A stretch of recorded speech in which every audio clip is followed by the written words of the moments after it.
Once upon a time, in a busy little town, there lived a respected merchant.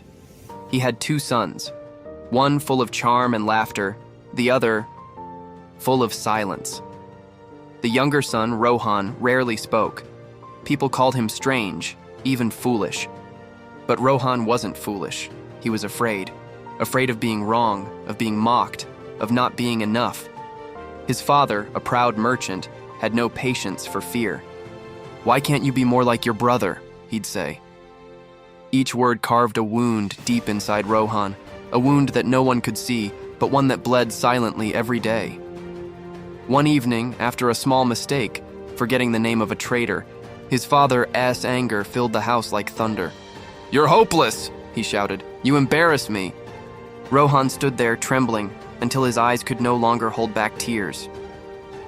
That night, he walked away, not to escape, but to understand why he was born different.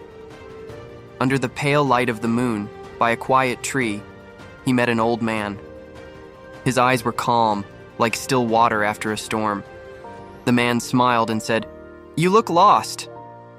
Rohan whispered, "I'm not good at anything. Everyone thinks I'm a fool." The old man nodded gently. "Inside you, my child, sleeps a lion. You only need the courage to wake it up." Then the monk, for that is what the old man was, gave Rohan 3 simple tasks. "Do them with honesty," he said, "and you will never see yourself the same way again." The first task, speak to 3 strangers and ask about their lives. Rohan's heart raced. "I can't talk to strangers." "You can," the monk said softly. "You just haven't tried."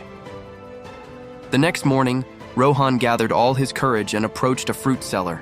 His voice shook as he asked, "How long have you been selling fruits?" The man smiled. 30 years, my boy." They spoke for 10 minutes about life, struggle, and dreams. When Rohan walked away, something inside him felt lighter.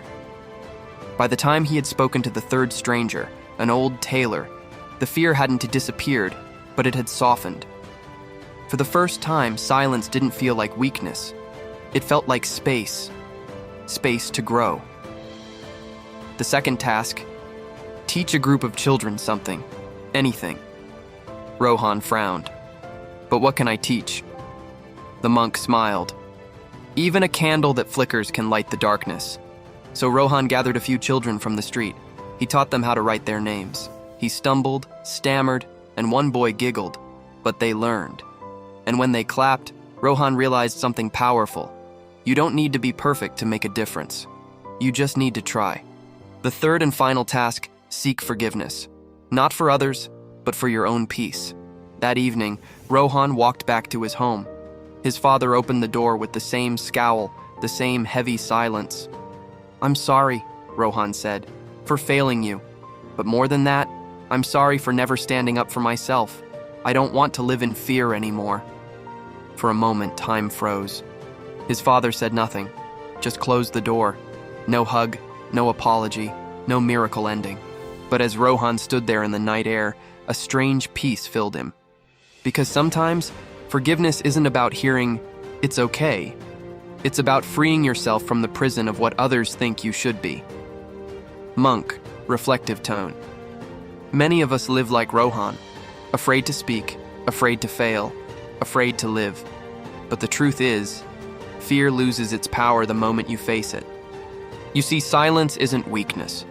Speaking softly doesn't mean you lack strength. The bravest thing you can ever do is to be yourself, even when the world tells you to be someone else. So today, I ask you, what is the lion within you that still sleeps? What fear have you allowed to define your story? Wake it up. Speak when your voice trembles. Try, even when your hands shake. Because growth doesn't come from confidence.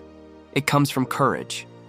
And remember, your worth is not measured by how loud the world applauds you, but by how gently you listen to your own soul.